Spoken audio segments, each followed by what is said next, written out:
Господин Колев, заповядайте. Съжалявам, че прекъсвам заседанието, но аз считам, че трябва да прекратим заседанието, когато бъде осигурена съответната спокойна обстановка с оглед тези демонстрации, може да продължим. Останах до настоящият момент с оглед на едно единствено обстоятелство. Точките на бюджет и финанси са пряко свързани с функционирането на съдилищата. Тук нататък няма да продължим участието си. Колегите преценяват всеки за себе си, докато не бъде осигурена съответната спокойна обстановка за работа. Не с подобни демонстрации пред Висшия съдебен съвет. Господин Цацаров, заповядайте. Господин Панов, аз ще се присъединя към господин Колев. Гледайки монитора пред себе си, отварям един сайт собственост на подсъдимо лице. Ботове пред ВСС в подкрепа на Лозан Панов. Отварям следващ сайт, собственост на обвиняемо лице. Граждани наредиха болтове пред Висшия съдебен съвет подкрепа на Лозан Панов. Някакси този цирк ми идва в повече.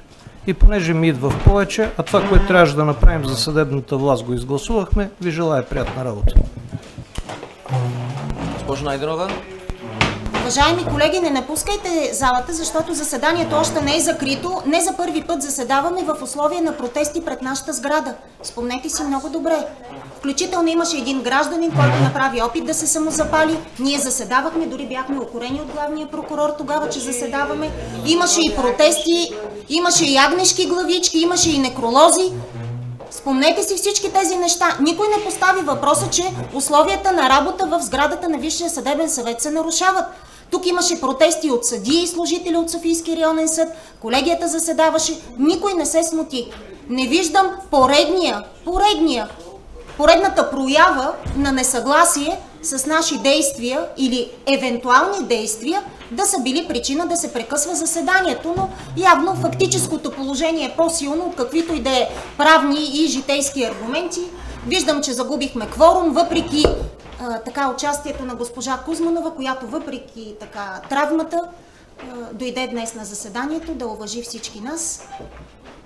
Мисля, че каквото и да кажа повече е безпредметно. Всеки може само от зрителите, слушателите и наблюдателите да си направи извода какво точно се случва днес и нетърпимост към какво се проявява от тези, които напуснаха заседателната зала, а включително и от няколкото членове на Висшия съдебен съвет, които пък изобщо не влязоха в заседателната зала.